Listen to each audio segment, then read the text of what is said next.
Bom dia. É sempre mais complexo falar quando a gente inverte a pauta, porque a plateia estava ansiosamente, merecidamente, aguardando o coffee break, mas na inversão da pauta eu vou pedir paciência para os senhores, porque eu vim trazer, na verdade, uma reflexão do Ministério Público e uma reflexão acerca de organizações criminosas que estão por trás do fenômeno da pirataria. Mas eu começo agradecendo à Associação Paulista dos Magistrados pela oportunidade de vir falar nessa casa, e faço isso com agradecimento através do desembargador Paulo Dimas Mascaretti, que está presente aqui conosco. Gostaria de saudar também o doutor Edson Luiz Vismona, presidente do Foro Nacional contra a Pirataria e Ilegalidade, que já permitiu uma outra reflexão dessa natureza na Escola Paulista, na Escola Superior do Ministério Público. Agradeço a presença de juízes, de advogados, que estão preocupados com essa questão.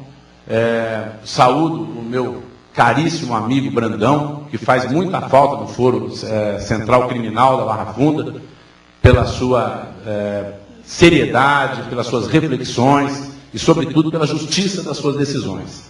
É sempre uma oportunidade especial falar para magistrados paulistas, para magistrados brasileiros, para advogados que estão preocupados com esse tema. O nosso foco de pirataria, o emaranhado de leis que tentam enfrentar essa questão, na verdade, não tem alcançado o resultado que a gente gostaria que fosse alcançado, porque existem vários problemas que não são solucionados dentro da comunidade jurídica nacional e dentro da sociedade brasileira. Como todo paulistano, aliás, como todo paulista que reside aqui na capital, o dia não começa, e o meu também não começa, sem a leitura de um jornal.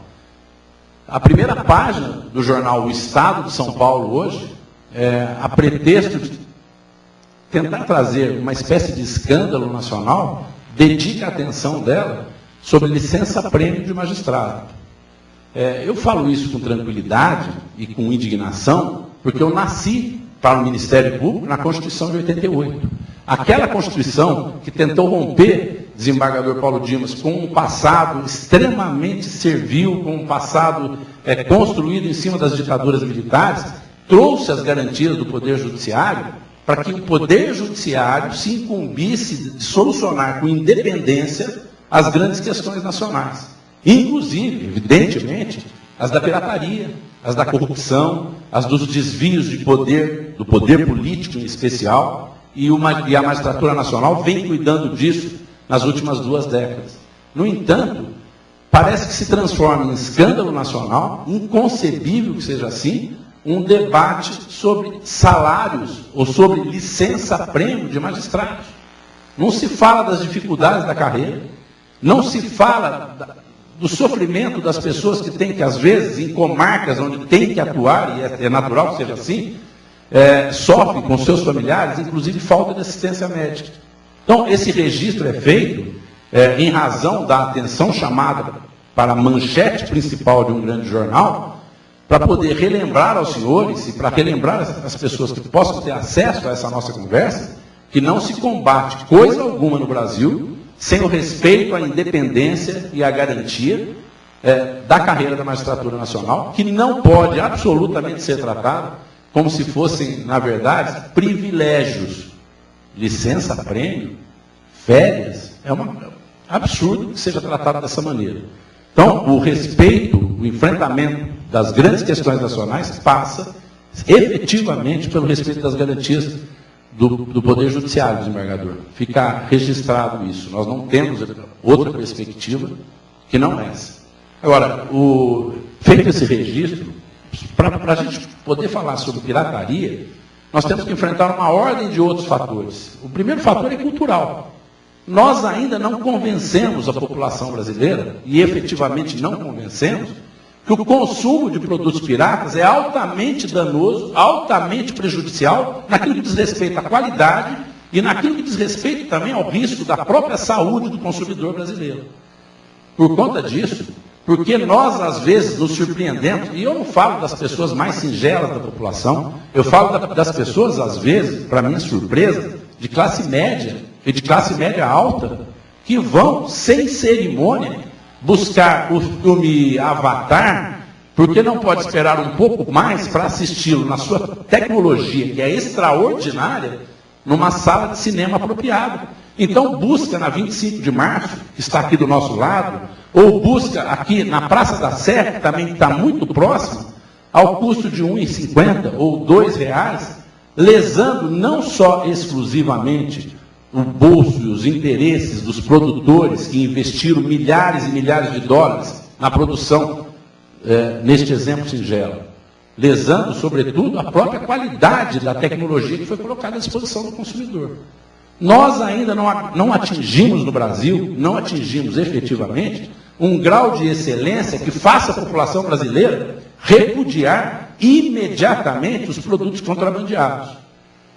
Esse grau de excelência deve ser buscado, só será alcançado com a conscientização que vem desde o berço das pessoas até a maturidade que os nossos adolescentes e jovens alcançam quando estão nos seus primeiros passos, nos colégios, no início da sua faculdade. Ainda é muito comum no nosso meio alguém prestigiar a aquisição desse tipo de produto. Então, o primeiro grande problema é cultural. Nós precisamos fazer essa reversão. Eu sei que o Foro Nacional tem tentado fazer, eu sei que as instituições de proteção à marca têm tentado lutar para fazer essa conscientização, e eu lembro que o fenômeno, a tragédia da pirataria, avançou também sobre a área de medicamentos. Nada mais efetivo do que demonstrar o risco da saúde pública do que a falsificação desenfreada de medicamentos. Isso criou, e todo mundo sabe do que eu estou falando, uma insegurança extraordinária do consumidor que tem que comprar aqueles medicamentos rotineiros, porque a cada nova aquisição, as indústrias têm que se proteger com uma tarja diferente, de uma caixa diferente, levando o próprio consumidor brasileiro a ter dúvidas sobre a autenticidade do produto original. Então, nós temos que ter todas essas dimensões a respeito do problema. Superada a questão cultural, o problema legal, que foi bastante explorado aqui, precisa ser mais uma vez enfatizado. Nós tratamos o crime de pirataria, não todas as facetas da pirataria, mas quase todas elas, como se fosse um problema exclusivamente privado. O direito penal brasileiro trata a pirataria como se ela fosse, e coloca a pirataria ao nível das infrações de pequeno potencial ofensivo. Absoluto descompasso entre a realidade brasileira e aquilo que a pirataria tem causado de danoso no dia a dia das nossas instituições e para a nossa sociedade. Mas não adianta sacar apenas a modificação de um diploma legal. O Código Penal fala, a lei federal fala em duas faces diferentes, fazendo distinção entre formas de pirataria, e nós acabamos, o doutor Garé explorava isso, tendo que resolver algumas das nossas questões no Juizado Especial Criminal, que foi concebido em 88 e depois foi efetivado pela Lei Federal de 95, não para a solução de um problema dessa grandiosidade. Nós temos que ter esses instrumentos legais que sejam eficientes, mesmo na comunidade jurídica, mesmo entre as nossas classes, entre juízes, entre promotores de justiça. Há quem insista em ver na pirataria um debate exclusivamente de caráter pessoal, privado, o que ele não é efetivamente, dada a extensão das tragédias que ele provoca. Uma comparação muito singela para a demonstração do que eu estou dizendo. O Código Penal brasileiro trata o furto de uma escova de dente como furto privilegiado. Ainda que hoje grande parcela da comunidade jurídica reconheça aqui a necessidade de aplicação do princípio da insignificância para o arquivamento de uma investigação, neste exemplo de uma escova de dente, o fato é que a lei penal traz um crime de ação penal pública privilegiado. Agora, por qual motivo o furto de uma escova de dente pode ser mais prejudicial para a sociedade brasileira do que a indústria da pirataria? Então, a questão legal precisa ser enfrentada de forma definitiva. Mas como é que nós vamos enfrentar a questão legal no combate à pirataria, se outras tantas questões que estão no seu entorno passam por embates de lobbies dentro do Congresso Nacional? Nós não conseguimos resolver o anteprojeto do Código de Processo Penal, que está sendo apresentado para a comunidade jurídica como se fosse uma maravilha para boa parte do segmento, mas que, se permanecer do jeito que está escrito, deixará, por exemplo, de fora a perspectiva de prisão preventiva da corrupção. Nós temos, no atual momento brasileiro, a possibilidade de deixar de fora a prisão preventiva dos crimes de corrupção. O Código de Processo Penal não resolve, e está lá, sendo apresentado, por conta, nós todos que acompanhamos o dia a dia do Congresso Nacional, sabemos que o enfrentamento lá é poderoso, é feroz. Às vezes, nós mesmos, do Ministério Público e da magistratura, em favor da sociedade, não do nosso interesse pessoal, temos que nos colocar fortemente lá, sob pena de ver nascer ainda bobagens maiores do que essa. Nós não temos no Brasil, senhores, uma lei de crime organizado que traga o tipo penal propriamente dito. Por que não temos esse tipo penal? O Congresso Nacional discute em separado um segundo anteprojeto de lei, criando a lei do crime organizado. Agora, será que ela virá a tempo? Por que não veio ainda a setores do Supremo Tribunal Federal, da nossa Corte Máxima de Justiça, que entende que os fatos praticados por organizações criminosas, porque não tipificados na lei penal, não são figuras que possam ser reconhecidas. Há um julgamento de um caso relevante do Ministério Público do Estado de São Paulo, que está em vias de ser concluído no Supremo Tribunal Federal, onde pelo menos 2 ministros já sustentaram que no crime de lavagem de dinheiro não é possível a existência do crime antecedente praticado por organização criminosa, como se nós dependêssemos efetivamente da aprovação desse anteprojeto ao qual me referi. É lógico que nós dependemos, é evidente que nós dependemos. Agora, enquanto ela não for aprovada, nós não podemos esquecer da Convenção das Nações Unidas, especialmente da Convenção de Palermo, que trouxe a caracterização, as características maiores do crime organizado e que foi ratificada dentro do ordenamento jurídico brasileiro e por isso tem peso, evidentemente tem peso, de conceituação de caráter constitucional. Enfim, como combater eficientemente a pirataria se nós não conseguimos superar esse arcabouço de coisas? Eu não resisto em colocar um terceiro problema para os senhores. Esse problema, que já foi extremamente grave, parece que tem merecido um trato melhor, agora, mais recentemente, em 2009, do Supremo Tribunal Federal, que é o trato das investigações independentes do Ministério Público. Há muitos setores da magistratura nacional que ainda não reconhecem o poder de investigação do Ministério Público.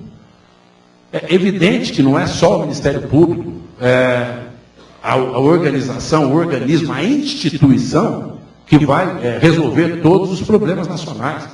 Nós temos grande excelência nas polícias brasileiras. A Polícia Federal, sobretudo na última década, teve um crescimento muito considerável, tornando-se hoje uma instituição que desperta o interesse dos nossos alunos da Faculdade de Direito, coisa que não acontecia há 15, 20 anos atrás.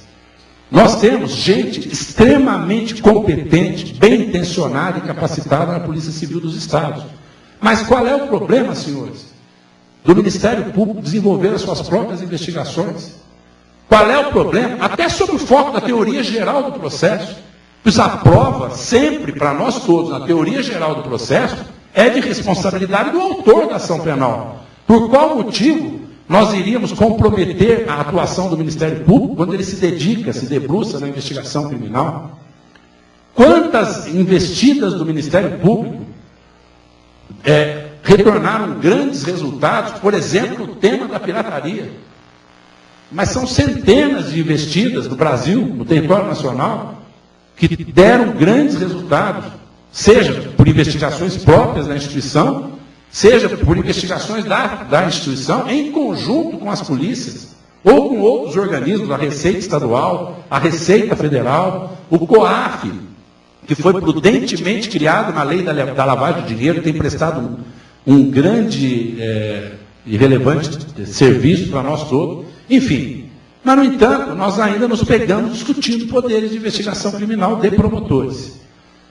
A segunda turma do Supremo Tribunal Federal, em 2 acordos praticamente consecutivos da lavra dos ministros, da relatoria dos ministros Celso de Mello e Ellen Grace, reconheceu no final do ano passado o poder de investigação do Ministério Público. Porém, a questão ainda está um pouco distante de ser definitivamente resolvida na Corte, porque ela foi submetida por meio de um habeas corpus, num caso oriundo do Estado de São Paulo também, à pauta temática do Supremo Tribunal Federal.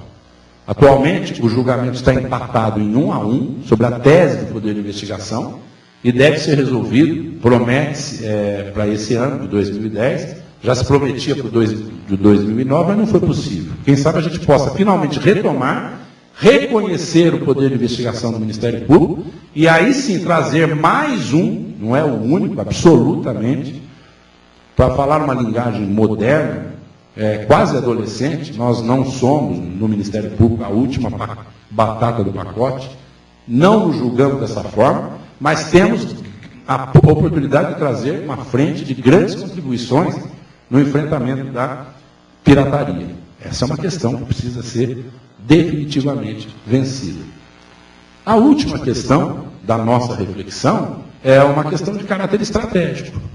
Hoje, o combate à pirataria, e a gente não tem outra forma de fazer diferente, é feito muito mais nos casos isolados do que propriamente no atacado. Se combate a varejo, quando na verdade o enfrentamento deveria ser no atacado. Quando eu falo varejo versus atacado, eu estou lembrando que não adianta só prender a pessoazinha singela que está comercializando produtos piratas na esquina. Não adianta nem chegar no famigerado shopping 25 de março e fechá-lo no dia Y, porque, como o próprio doutor Luiz Cláudio lembrava, no dia seguinte ele estará aberto e a nossa atividade será exclusivamente de enxugar gelo. O combate à pirataria, senhores, precisa passar pela consciência de que o fenômeno é uma das grandes, não é a única, porém uma das grandes alavancas das organizações criminosas internacionais. O fenômeno da máfia chinesa, o fenômeno da máfia espanhola, o fenômeno da máfia italiana, enfim, e de uma série de outras máfias que têm representação firme no Brasil. E nós, ao contrário de conseguirmos atingir no direito penal e no direito civil, no bolso também, estas máfias, nós, na verdade, submetemos aos julgamentos ordinários dos foros criminais exclusivamente o desempregado brasileiro. É mais ou menos, com perdão da comparação, o combate que nós fazemos ao narcotráfico. Não é que não haja uma preocupação, não chega nas mãos do judiciário brasileiro o julgamento, a oportunidade de julgamento do grande traficante. Da mesma maneira, não chega em mãos do judiciário brasileiro a oportunidade de julgamento das organizações criminosas que dão ensejo, dos membros dessas organizações criminosas, que atuam no território nacional, que dão ensejo à distribuição incessante de produtos fabricados no exterior ou agora, tristemente, fabricados também no Brasil. Se nós não vencermos esta ordem de coisas, aspecto cultural, aspecto legal, aspecto institucional e aspecto estratégico, nós não sairemos vencedores dessa luta. Eu vim, na verdade, trazer para os senhores, singelamente, esta oportunidade de reflexão. Mas o senhor tem a solução? Eu longe de querer resolver os problemas do mundo.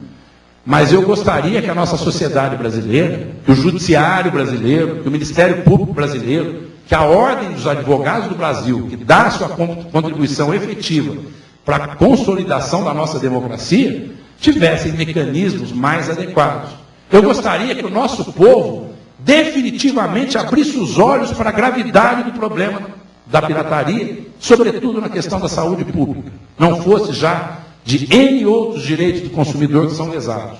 Eu gostaria que o Congresso Nacional acordasse definitivamente para a gravidade do fato e permitisse trazer agora para nós, em contraposição ao Código de Processo Penal da década de 40, um mecanismo processual que fosse definitivo no enfrentamento das organizações criminosas.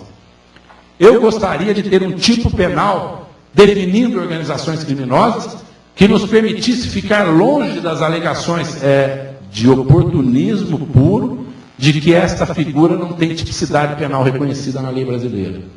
Eu gostaria que os nossos julgamentos não se eternizassem definitivamente por conta de um efeito suspensivo que a lei nem dá, pelo contrário, nega expressamente ao recurso extraordinário e ao recurso especial.